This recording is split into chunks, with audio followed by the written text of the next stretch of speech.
अस्सलाम वालेकुम। ये आईजी पंजाब साहब का बयान सुने और उसके बाद खान साहब की बात सुने, वो लाजिम सुनिएगा और वीडियो अच्छी लगे तो आगे शेयर कर दीजिएगा। अगर कानून हरकत में आएगा, FIR होगी तो फिर क्रिमिनल रिकॉर्ड मैनेजमेंट सिस्टम में रिकॉर्ड बन जाता है।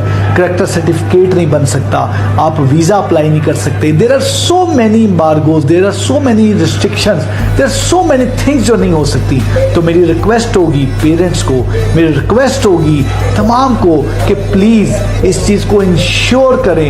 It is mandatory her citizen के लिए, खास तौर पे बड़ों के लिए, कि वो यंगस्टर्स को ये चीज़ बावर कराएं कि वो किसी सूरत भी लॉलेसनेस का हिस्सा ना बने।